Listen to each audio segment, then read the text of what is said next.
motivation, attitudes, and success are driven by our environment, the world in which we live and work. And that's a fact you've probably heard before. It's proven that our thought processes even replicate our physical environment. And if you sit in a room with an expansive, high ceiling, you're more likely to be creative during that time. Whereas if you sit at a desk in a small, cramped room, you are much less likely to be creative, but perhaps better at doing menial tasks. But it's not just your physical environment. We also replicate the feeling of those around us. If you surround yourself with stressed people, you will be more stressed. If you live with chilled out, happy people, you'll have much higher chances of being chilled out and happy. And if you read any amount of self-help, you'll probably be very aware that you are the result of the 5 people you spend the most time with, as they say. However, there are some really interesting nuances within this to be mindful of. There's, of course, certainly lots of toxic traits in people that you may live with or work with that could hold you back and be a limit on your happiness. People who make everything a fight and try to bring you down, or people that have no self-awareness. Those who are unable to celebrate other people's success or blame other people for their failures. However, today I wanted to discuss the non-obvious toxic traits that no one's really looking for, but actually still hold us back in life just as much. So we're going to learn how to identify these traits so we can spend more time being our best selves, having the freedom to work on the thing, bring us our own definition of success and happiness, and to keep ourselves grounded in reality. And as it's still New Year's-ish, and you're probably working on building better habits and cutting out the problems in our life, this could be a really important boost to make 2024 the year that you want it to be. Hello and welcome back to the Growth Mindset Podcast with me, Sam Webster Harris. As always, diving into the psychology of self-improvement, and today's masterclass is on how to learn to be more ourselves. And we're going to do that by learning to identify very subtle and obvious traits in our peers that hold us back and it might manipulate our minds to prevent us from achieving the success and happiness that most suits us. So firstly, we can dive into a story about issues of unambitious peers and when they can block us, even when they seem to have a lot of the hallmarks of success that we're looking for.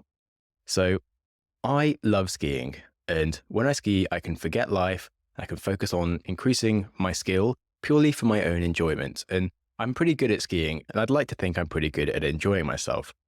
And you might think that if I ski with complete newbies who can barely ski at all down a mountain, I might get bored. But actually, I love skiing with newbies. They'll go really slowly on gentle slopes, and that gives me plenty of chances to work on my techniques and my style. I can balance on one leg the whole way down a piste, or I can only turn it in one direction, or I'll go down the whole way backwards, or trying to jump off all the little bumps the whole time and do tricks or something on the side of the piste. And that's really hard to do when you're going fast. So if you're spending time with people who are slow, it's really enjoyable. Also, if you're hanging out with learners, they'll ask you questions and you have to answer them. And that kind of helps you understand like the fundamental physics of what you're actually doing while skiing. And it kind of increases your insights to do more challenging things and helps build your real knowledge base to become a better skier. So actually, skiing with people who are terrible at skiing makes me a better skier and I have fun. Equally, if I go skiing with really good professional peoples, I love that as well. People who are much better than me. I end up like crashing half the time, falling off the piste, falling on the piste, and just trying to keep up with them and hopefully not kill myself or anyone else in the process. And I also get to ask them for advice and learn about what they're doing. And again, it's overwhelming, but it helps me learn and I have lots of fun. But probably the best thing that I enjoy the most is just skiing with people who are like my main ski mates who are just like me. They're kind of my level of ability. They have my interests, my mindset. They kind of want to go do the same things that I want to do. They want to improve. They want to do scary things. We can egg on each other to like try different challenges, go on jumps, go off piste. And it can be really inspiring and just a lot of fun to hang out the whole time. I never feel like I'm holding them back or it never feels like anyone's showing off or waiting around. But then who is it then that I don't like to ski with? Well, people who are good skiers, but really unambitious. So people who are like my level of skiing, but they just don't want to improve at all. And that's the worst type of person I could ski with because they'll go down the piste quite fast and that's all they do. The skiing will be too fast for me to play and learn new things. It'll be too slow to push on my edges and I won't be able to learn anything. And I'll just be kind of like skiing straight downhill relatively-ish fast for a whole week with people who are kind of like my level, and I won't learn anything, and I won't have time to like do jumps or do fun things. I'll just kind of be going like from point A to point B quite fast, and it's just sort of like really mundane. Now, obviously, it's not the end of the world. And in the context of skiing with your friends, it's not like they have the evil intentions. And if you're a lazy-minded, quite good skier, that's fine. But whatever you're doing in life, you want to be with kind of people that sort of help you push yourself and be more of yourself. Like whether you're doing football or the friends that you spend time with or the people that you work with. If you're in a group of people that are all kind of relatively confident but just coast and have no ambition, like that can really hold you back in life. If you have a growth mindset, then being lazy shouldn't be a trait associated with you. Sure, you don't need to hustle in every aspect of your life, and maybe you're the sort of person that wants to go on holiday and ski and not try hard, and that's fine. But most areas of your life should be something that you're willing to work on and improve, whether as a partner or in your work or your hobbies. Being mediocre is settling into like the fixed mindset mundanity, and it infects your attitude towards everything. So as well as people that block you from having a growth mindset attitude, it's just crucial to stay away from people that stop you from being yourself. Because ultimately, like when I'm skiing, I am going to be myself in the context of most types of skiers. Regardless, I'm not the result actually of the people that I spend time skiing with. I'm only held back by the few people that stop me from being myself. If I'm with new skiers, I still get to be myself and improve. If I'm with amazing skiers, I still get to be myself and improve. It's only a few type of people that actually stop me from improving. So absolutely focusing on who you spend time with in terms of saying that you're going to be the result of them isn't actually completely true. Focusing on the types of people that you want to be like is okay, but actually you maybe want to stay away from the type of people that prevent you from being yourself. And that's more important in my book, because besides skiing, it could be the same with money. I have friends that aren't interested in money, and I have friends who are obsessed with money. I have friends who want to start businesses and friends that want to be artists. Like they're all inspiring people to be around, and they don't actually hold me back from my own work or my own financial situation. Like the only people I want to be careful of are actually the people who follow just very traditional life paths of taking a normal career ladder and get stuck with a mortgage that they can only afford by staying in their career ladder. And if they try to offer me a job doing the same thing and recommend me to buy a house, that's not the life path I want to be influenced by. And that's the sort of advice and culture that would stop me from being myself. I mean, to be fair, these people are still lovely people, but as long as they don't stop me from doing my thing and they can inspire me in other ways, it doesn't matter. So if you're really focused on self-improvement and you read those books, it can push you to be like, I must like ignore all of my current friends and create this new tribe of amazing, wonderful people I aspire to be like. And like, it's not true. You don't need 5 perfect friends around you the whole time that is going to like make you manifest your wonderfulness. You just need people that allow you to be yourself and like help push you in that way. And sure, there are some people you should spend time with that will inspire you and help you to go in that direction, but it's not a requirement the entire time for people eligible to allow to be your friends. And as Lao Tzu said, when you're content to simply be yourself and you don't compare or compete, everyone will respect you. Okay, so this now nicely leads into the next section around stories and the helpful and unhelpful stories we pick up from our social circle and peers. We'll cover this more after the break. The Growth Mindset is proudly sponsored by LinkedIn Jobs. Yes, these days, every new potential hire can feel like a high-stakes wager for your small business. I've generally found it the simplest way to hire for my own businesses because it's so easy to create a post and get it in front of the right people. You have simple tools like screening questions that make it easy to focus on the right candidates with just the perfect skills and experience.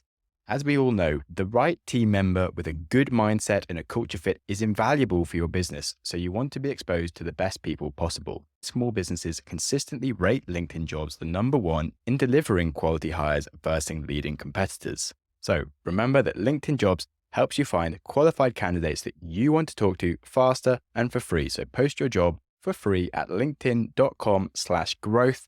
That's linkedin.com/growth, GROWTH. Post your job for free. Terms and conditions apply. So, helpful and unhelpful stories. When we take what we've learned so far, it can also apply in our work and aspirations. We are confined by any limitations that we believe in, whether it is a physical limit or a mental limit, but limitations are basically stories that we believe in due to our experience and the expectations of our peers and society. And it could also be useful to think smaller. If you haven't heard of Sahil or Lavinia, He has a really good book, and he started building Gumroad in Silicon Valley. Silicon Valley is in the heart of startups and VC land, and he was out to build the next billion-dollar empire for creators. He wanted to be like the next Uber, the next Airbnb, etc. And sure, he started a business that was making money. Revenue grew, but he struggled to achieve like the level of growth required to be a unicorn, a billion-dollar company, and he was feeling like a failure. He was ready to quit completely, and he had to lay off most of his staff. But he managed to stabilize Gumroad's modest revenue, and he kept things ticking over whilst he moved to Arizona to just de-stress from the crazy, hectic lifestyle of constantly grinding and just hustling for more growth and chasing a bigger and bigger company. And when he reached Arizona, he found that like the culture was really different. The dream of the good life meant something very different to the dream in Silicon Valley. People wanted work-life balance. They wanted flexible work with good pay. And over some time, the realization that Sahil had was that he already had this dream. So in fact, spending time with people that helped lower his aspiration ceiling of income and raising his ceiling of freedom changed his mindsets. It restored his energy to work on the business again. He enjoyed putting in work to grow a lifestyle business, and it became really successful. And it isn't a billion-dollar startup that's IPOing and making lots of people millionaires, but he is actually now making millions every year, and he can do whatever the hell he wants. He doesn't work too hard. And by simply changing some of the dynamics of his aspirations, he's achieved a much better definition of success and happiness that works for him. And I think it's really important to recognize the limitations of what can make you happy or what you expect will make you happy. And the aspirations of your peers can be a really dangerous thing if your goal is contentment. It can drive you to spend years in stress where being yourself is actually on hold until after you've achieved something that is what everyone else says is going to be a good goal to have, even though they've never done it and they just think it's good as well. As they say, a fish doesn't know it's in water, and you just don't see the culture that you're in. It's hard to notice your aspirations being controlled by others until you spend time somewhere else. Like Sahil just thought he was doing the most sensible thing until he went to Arizona. Or I've been in the West most of my life, but I just spent 3 months in Nepal living there. And yeah, it was just like a very different experience for my whole mind. And I'm way more grateful for lots of stuff. And my aspirations have definitely changed. I really do want more freedom. Just like Sahil, I'm like, yeah, I run a podcast. I make money running a podcast. I can do whatever I want when I want. Maybe I'll just put a bit more time into the podcast and not do all these other hustles that stress me out and stop me from being able to go fun places. And just whilst we're on the subject of limitations of happiness, like slight sidetrack, I do find like there generally isn't that much benefit in learning the art of things like fine wine or fine coffee or whiskey, etc. As in, I quite like geeking out and understanding like what makes something different and why people think it's so much quality. But if you spend a lot of your own time and money so that you can then no longer enjoy the things that aren't really expensive, like you now just have to spend even more money and often more time to find the things that are now able to make you happy, whereas before you were happy without them. So you're basically creating new limitations on what makes you happy, which doesn't really add to your life. Sure, of course, if you are naturally obsessed about something and you've always loved whiskey or coffee and you just sort of can't help yourself geeking out, like go for it, be yourself. The point of this podcast is to help you be yourself, not to like stop you from being yourself. Don't worry. But if it wasn't something you already had an affinity for, I wouldn't spend extra time trying to make yourself less happy, basically. Anyway, some important ways to like reality check ourselves and keep ourselves grounded is to just try and have quite a few different friends with different lifestyles. And I find that really helps me. Like I said earlier, like people that don't care about money, people that want to be artists, and people that actually are bankers and like all they care about is money. Like it's really nice to have like different weird people that just help you sort of understand what a taste of what your life could be like and push you in different ways, and also remind you like whatever it is that you're doing, like the parts of that that are absurd that you can be grateful for and the parts of that that you might want to change. Like I do really like talking to people who find my lifestyle really weird. I love talking to old people. I love talking to young people who just ask you such different questions. And sure, you don't need to be constantly surrounded by them your entire time, but it's just great to have a check-in every now and then, especially with the sorts of people who will ask you difficult questions, but they ask questions that help you to be more yourself rather than stop you from being yourself. One of my favorite conversations last year was with my nan's sister, and she reminded me that like life is really short. And yeah, I don't have a second backup life where I can eventually get round to things that I really want to do, hopefully sometime in the future. And that if I want to go to Nepal, I should just go and do it because of like, when am I going to have the chance if I just take a job, etc. And that was really nice because she spent her life living within the walls of what she thought was acceptable and really regretted it. And so she's always like inspired to see me like actually having fun and living the best life I can. And so it's really nice to talk to her. And it reminds me of like what I should be grateful for and like how lucky I am. So when summarizing this episode and the kind of lessons that you've learned, some useful questions you might want to ask yourself to reflect on if you are really doing the types of behaviors that would help you be more yourself is, am I putting my energy directly into the thing that I want to do, or am I postponing that until after I've done this current project that isn't actually the thing I want to do? And I think it's really important to talk about the word energy, because we only have so much energy in the day, just like we only have so much time in our life. And if we're putting our skills, our time and our energy into things that aren't the things we actually want to do, our life really is just on hold. And we really want to feel like we are on a path towards the thing that we're doing. And so like, it's a good question to ask yourself and think about where your energy goes every day. The next question is there a faster way to reach the lifestyle that I want?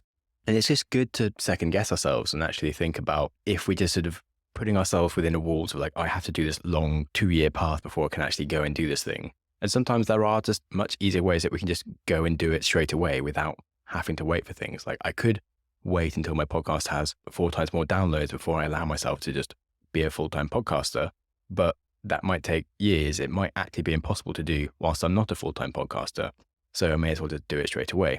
Another question is, who are my idols and why are they my idols? Perhaps even more importantly, could I have better idols? Because who are the people you follow on Instagram? Who are your favorite people to like learn from? And what is it that they're doing with their lives? Why do you think you're watching or listening to them so much? And are they going to push you to be the kind of person you want to be? Because in self-help, we talk so much about the fact that we're the result of the 5 people we spend the most time with. But our idols are people we spend a lot of time with. If you can listen to someone's back catalogue of 500 podcasts and their books or like their YouTube, etc., that's like a lot of time you're spending with someone and they are kind of affecting you. So it's worth thinking of the kinds of people that push you to be more yourself and push you to do the things that really excite you, as opposed to give you standard society style aspirations that actually maybe don't suit you. Because sure, Elon Musk has done some really cool things for the world, but if you look at how much he works, like I don't think most people actually want to do that with their life, because if they basically put their entire life on hold and they're just stressed the entire time. And it's like, it's not actually a nice lifestyle being Elon Musk, even if you get to be like the richest person on earth. So it's worth working out why someone's your idols and maybe just taking a bit of that as opposed to all of it.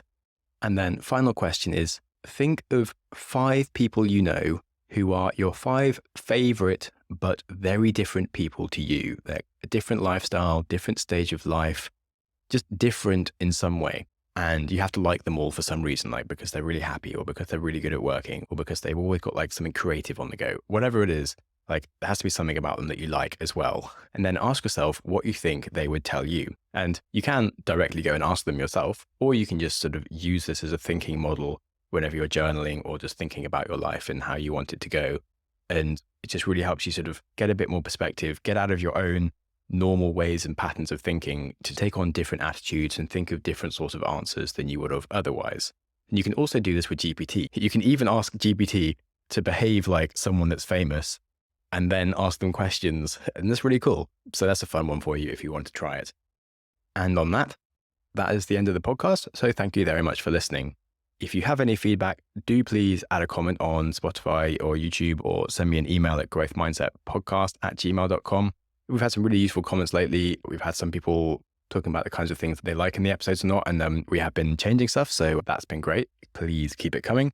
I think I'm actually going to start doing some Ask Me Anythings in the coming months. So if you do have any questions on like psychology, mindset, life, hit me with them. We'll be making a bit of a question bank to go through. So thanks for that. And if you do feel like for some reason giving me a good rating because this was helpful for you or anything, that would be super appreciated. It's a podcast. We always love that. It helps us grow. I may have mentioned that I'm going full-time on the whole podcasting thing. So anything that helps it grow, very much appreciated. Please, you're the best. And yes, as always, don't put off enjoyment and doing the things that make you happy in life. There's no point waiting until some arbitrary goal is met, because by the time you've met it, you'll have had another arbitrary goal. So you may as well work out the challenges that are stopping you from being happy now and be happier. Sounds simple. No, it's not easy. But basically, yeah, be kind to yourself. And whilst you're at it, be kind to someone else too. Thank you.